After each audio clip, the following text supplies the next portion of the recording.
The Sparrow TV welcomes you to the world of fantasy.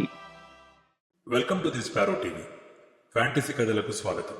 ఈరోజు చిటుకు chimpanzee. చాలా విచిత్రంగా ఉంది కదా పేరు. అడవిలో అన్ని జంతువులతో ఆట పట్టించడం, ఈ చిటుకు చింపాంజీ చేసే అల్లరి కథలు, అల్లరి చేష్టలు తెలుసుకోవాలంటే ముందు ఒక ఎపిసోడ్లోకి వెళ్ళిపోదాం. ముందుగా ఆ పాత్ర పరిచయం చేసుకుందాం. చిటుకు ఎప్పుడు అన్ని జంతువులతో గొడవ పడుతూ ఉంటాడు, అందరితో ఆటలాడుతూ ఉంటాడు. తనకు ఒక మాయాశక్తి ఉంది, అద్భుతమైన శక్తి అన్నమాట. దాని పేరే మాయాకేళి. ఈ శక్తిని ఉపయోగించుకొని చిటుకు సరదాగా అల్లరి పనులు చేస్తూ ఉంటాడు. అదిగదిగో చూడండి, కుప్పిగంతులేస్తూ వస్తున్నాడు. అదే మన చింపాంజీ గాడు. వాడి పేరే చిటుకు. పేరు చిటుకు అన్న వాడు చాలా చలాకీగా అందరినీ చెరుగు ఆడేస్తుంటాడు. ఇదిగో వస్తున్నాడు. ఎప్పటిలాగే ఈ చిటుకుగాడు చెట్టు కొమ్మపై కూర్చున్నాడు. వేరే జంతువుల్ని ఎలా ఆట పట్టించాలా అని ఆలోచిస్తూ ఉన్నాడు. అది కొలనులో నిద్రపోతున్న బద్దకపు ఎలుకబంటి. ఇదిగో ఆ ఎలుకబంటిని చూడండి, వాడలా చూస్తున్నాడు.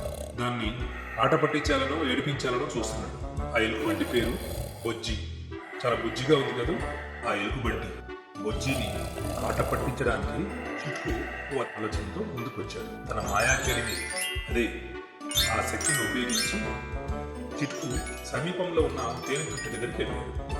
తెలుసు కదా పిల్లలు, తేనె చుట్టి అంటే హనీబీ అంటారు. చిటుకుగాడు ఎలుకబంటిని ఏడిపించడానికి నెమ్మదిగా తన దగ్గర ఉన్నటువంటి మాయాజాలంతో తేనె చుట్టూ ఉన్నటువంటి తేనెటీగల్ని అలా ఆహ్వానించాడు.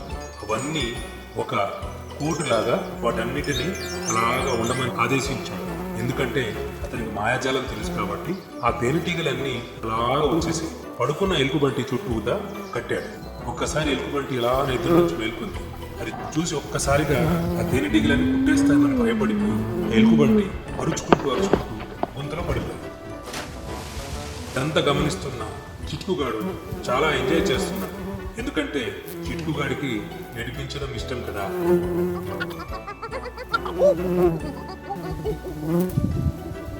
కానీ పాపం ఆ ఎలుగుబంటి అరుస్తూ కేకలేస్తూ భయపడుతూ పొలంలో కొట్టుకుంటూ ఉంటే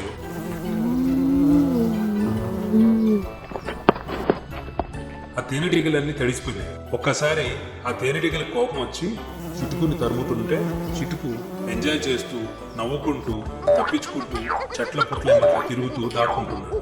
ఆ ఎలుకబంటి చిటుకుతో ఏ విధమైనటువంటి గుణపాఠాన్ని నేర్పాలనుకుంటుంది అనేది